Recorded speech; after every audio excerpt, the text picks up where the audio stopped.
ભાવનગરથી સમાચાર મળ્યા છે કે શહેરના ફુલસર કર્મચારીનગરમાં સામાન્ય બાબતને લઈ ઉગ્ર બનેલા ઝઘડાએ ગંભીર વળાંક લીધો છે। શેરીમાં મોટરસાઇકલ સ્પીડમાં દોડાવવાની બાબતે સમજાવવા જતા વિવાદ વધ્યો હતો અને મામલો એટલો ઉગ્ર બન્યો છે કે x army main Nayansinh Dodiya દ્વારા હવામાં 2 રાઉન્ડ ફાયરિંગ કરવામાં આવ્યા છે। ફાયરિંગની ઘટના બાદ વિસ્તારમાં દહેશત ફેલાતા પોલીસના અધિકારીઓ રાતોરાત સ્થળ પર દોડી આવ્યા હતા અને આ સમગ્ર બનાવમાં બંને પક્ષ દ્વારા બોર તળાવ પોલીસ મથકે સામસામે ફરિયાદો નોંધાતા હવે પોલીસે આગળની તપાસ શરૂ કરી દીધી છે। ઓકે સર,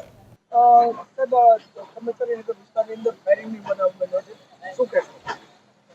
બોર તળાવ પોલીસ સ્ટેશનનો જે ફુલસર વિસ્તાર જે છે ત્યાં કર્મચારી જે નગર જે છે ત્યાં ખૂનની કોશિશ ફાયરિંગ સાથે નો તથા રાયોટિંગનો બનાવ આમ ક્રોસનો બનાવ દાખલ કરેલો છે,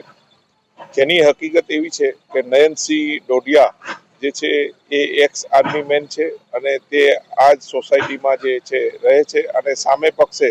ધ્રુવરાજસિંહ જાડેજા બી આ સોસાયટીમાં નજીકની શેરીમાં રહે છે। આ હકીકત એવી છે કે આ નયનસિંહ ડોડિયા જે છે તેના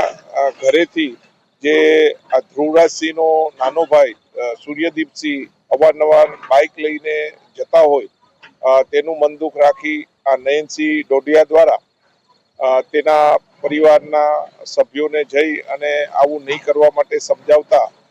બંને પક્ષો વચ્ચે બોલાચાલી થયેલ અને તેમાં આ નયનસિંહ ડોડિયા પોતાની જે હથિયાર હતું તેનાથી હવામાં ફાયરિંગ કરેલા છે। આ